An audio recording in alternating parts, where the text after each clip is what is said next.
सासूबाई जावई बापू तुम्ही काय सांगितलं होतं तुम्हाला? हा वाजले का 11? वाजले का?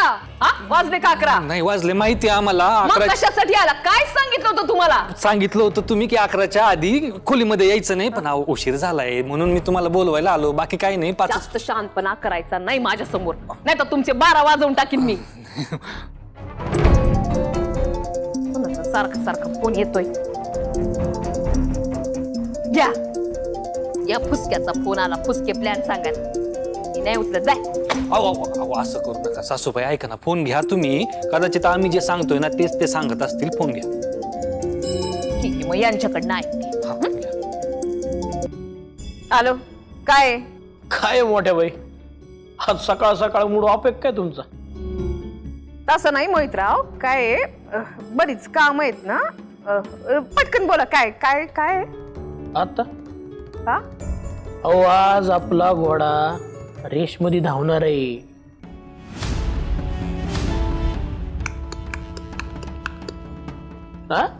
नाही कळलं? अहो डॉक्टर गोपाळ महाराज दिग्रसकर यांची आज जाहीर सभा आहे मोठ्या बाई. मग मी काय करू आता? मग म्हणजे अहो तो आपल्या टीम मध्ये आहे ना, आणि आजची सभा जर गोपाळने मारली तर त्याची आणि आपल्या टीमची जीत 200% पक्की आहे. हो. काय दिवस स्वप्न पाहताय की काय तुम्ही? अख्ख्या गावात अधोक्षच्या नावाची चर्चा आहे. काय काय काय बोलायला काय तुम्ही? खरं तेच बोलतेय मी मोहितराव. जरा डोक्यानं काम करा. गोपाळला म्हणा समोरच्या पार्टीची चांगली बदनामी कर, नाही तर तो 100 आणा आणि तुम्ही 150 आणे, नाही तर काम कवडीचं आणि बाता बावडीच्या. तुमच्या मोठ्या बाई, तुमचा तोंडाचा पट्टा सुरू झाला की तुम्ही सुटता बरं. आता जेलमधून बाहेर आलोय आम्ही, आणि बाहेर कशासाठी आलोय? फक्त आणि फक्त गोपाळला जिंकवण्यासाठी. हो. असं का? पण जिंकवणार ना? नाही तर ती कार्टी तुमचा पत्ता पुन्हा एकदा साफ करू शकते बर का.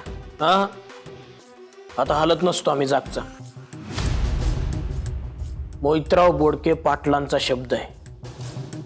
आता जिंकणार तर फक्त आणि फक्त गोपाळच जिंकणार. बघ.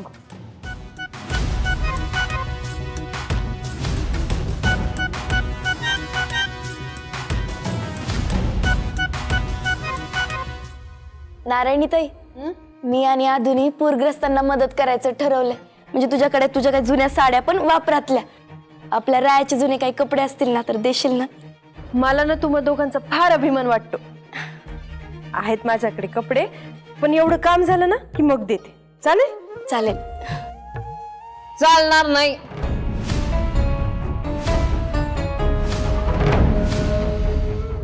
काय सासूला चहा नाश्ता काही मिळणार का नाही? का असंच उपाशी मारायचे मला? अहो नाही नाही मोठे बाई, मी येतच होते. कधी? मी आल्यानंतर? आता मी आली आहे तुला सांगतेय, याच्यानंतर तू मला दे ना. आताच दे. बसते मी.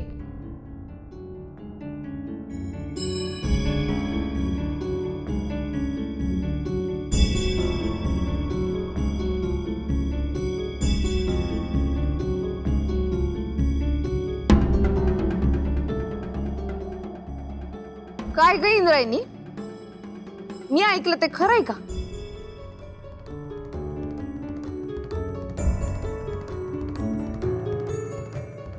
काय मोठ्या बाई, काय झालं? तुझ्या शाळेला खूप मोठी देणगी मिळाली म्हणे. हो, विठुरायाच्या कृपेनं. आणि शाळेसाठी बांधकाम सुरू होणार आहे, तर पहिली वीट ठेवायला ते विठू पंढरपूरकर येणार आहेत. हो बरोबर ऐकलत मोठ्या बाई. अरे वा, म्हणजे शेवटी विठू पंढरपूरकरची भेट होणार. इंदू, ते तुला आळंदीत भेटले होते ना, आणि त्यांनीच आपल्या आधूचा जीव पण वाचवलेला. आदोक्षच नाव आहे त्याचं. अगं हो, पण ते तेच आहेत. ऐक, या वेळेला माझी न त्यांची भेट घालून दे. हो मोठ्या बाई. ए इंदू, मला पण भेटायचंय. ए, त्यांनी आदोक्षतचा जीव वाचवला म्हणून मला त्यांना भेटायचंय. माग पुढं काय नुसतं टुमणं लावते भेटायचे भेटायचे.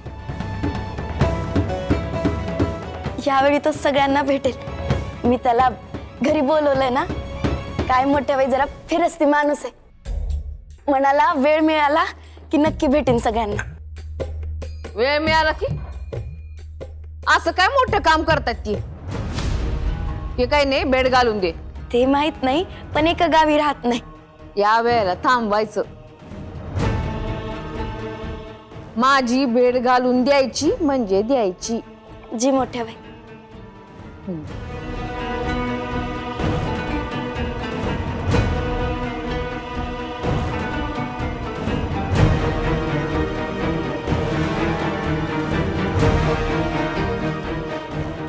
इंदू, मी रायाचा डबा देऊन आले. हा,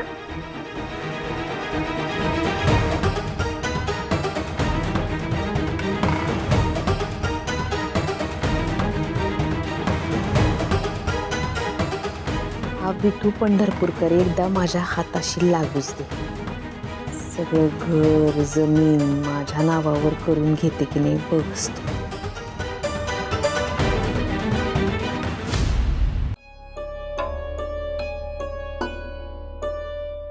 आज गोपाळची प्रचार सभा आहे.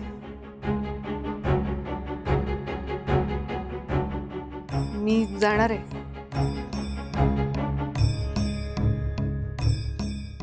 मला असं वाटतं की तू जाऊ नयेस तिकडे. अहो, असं काय करताय? मला कळतंय तुम्हाला असं का वाटतंय ते. कळतंय ना? मग तरी तुला तिकडं का जावं असं वाटतंय? कारण मी गोपाळची आई आहे म्हणून जायचंय मला. हे बघा, गोपाळ आदोक्षच्या विरोधात उभं राहिलंय हे त्याचं चुकलंय हे मान्यच आहे मला. पण आता तो राहिलाय ना उभा, मग पालक म्हणून आपणच पाठिंबा नको का द्यायला त्याला?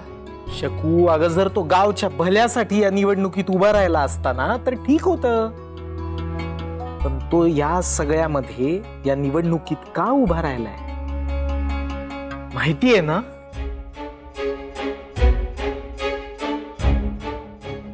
मग तरी तुला तिकडं का जावं असं वाटतं? शकुंतला, गोपाळ लहानपणापासून तुझ्याशी कसं वागत आलाय हे विसरलीयस का तू? आणि हे बघ, आत्ता सुद्धा तो तुला आई म्हणत नाही. मावशी म्हणतो ना मावशी. आणि अहो, आता तो माझ्याशी पूर्वीसारखं नाही वागत. तो बोलतो माझ्याशी. आणि तुम्ही पाहिलत ना माझ्या आजारपणात त्यानं किती केलंय माझं. हे सगळं कितीही खरं असलं तरी तो आत्ता चुकतोय म्हणजे चुकतोय.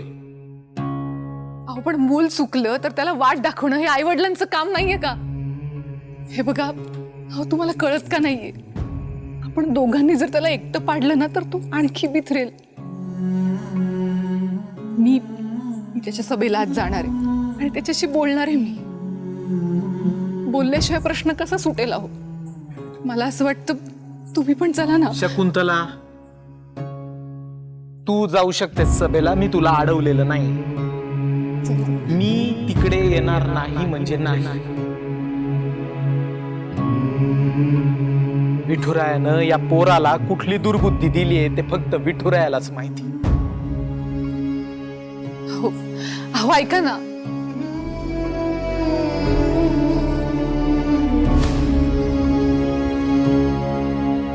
7-12 मिळवा. काय तलाठी साहेबांना भेटून ते जमिनीची मोजमाप झाल्याशिवाय कामं कशी होणार आपली?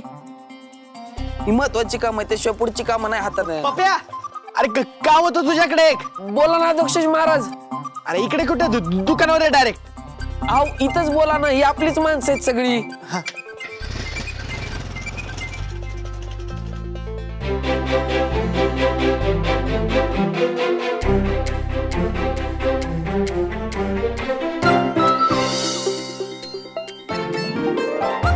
काय झालं? सांग अध्यक्ष महाराज. काय अध्यक्ष महाराज, मला आणि हिला तुम्ही दुकानावर बोलवलं आणि तुम्ही सगळे इकडे आहे? सांगतो.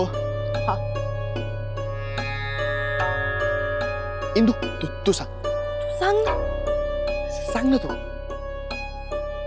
तुम्ही न्यूज पाहिली आहे ना?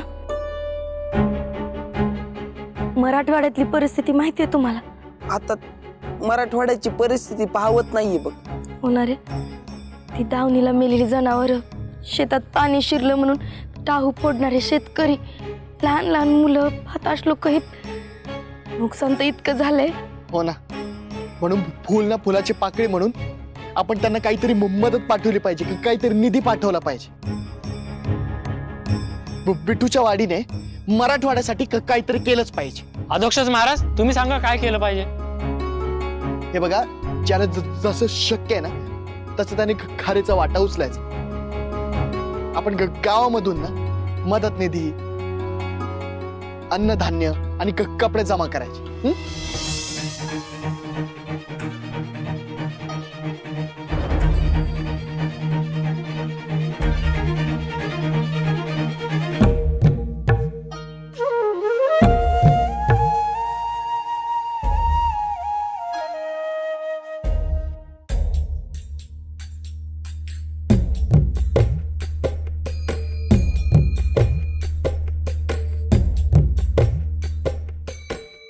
तर आपण लगेच कामाला लागू. मी आताच तालुक्याला जातो आणि पूरग्रस्तासाठी मदत कक्षाची माहिती घेतो. मंडळी, नेता असावा तर अधोक्षज महाराजांसारखा. म्हणजे आपल्या माणसांबद्दल कळकळ वाटते, काहीतरी करण्याची एक तळमळ असते. अरे बाबा, ते कर्तव्य आहे आपलं. आता मला एक सांगा, बिट्टूच्या वाडीवर जर असं संकट आलं असतं तर आपल्या मदतीसाठी कोणी उभं नसतं राहिलं का? पण अध्यक्ष, तू ह्या एवढ्या मोठ्या कामात आम्हा सगळ्यांना सामील करून घेतलंस ना, हा तुझ्या मनाचा मोठेपण आहे बघ. हे एकदम बरोबर आहे बरं काय. आपल्या विठूच्या वाडीच्या सरपंच पदाचे उमेदवार, गौरवशाली विकासासाठीचं दमदार नेतृत्व आणि आपल्या सर्वांच्या हक्काचा माणूस डॉक्टर गोपाळ दिग्रसकर आज आपल्या सर्वांच्या समोर उपस्थित आहेत. आता मी त्यांना आमंत्रित करतो की त्यांनी सभेला मार्गदर्शन करावे. तर तुमच्या समोर येत आहेत गोपाळ महाराज दिग्रसकर. महाराज नाही,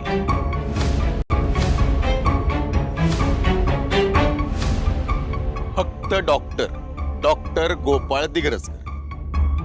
हा, डॉक्टर गोपाळ दिग्रसकर. या आपण भाषणाला सुरुवात करा. भाषण देऊ कोणासमोर?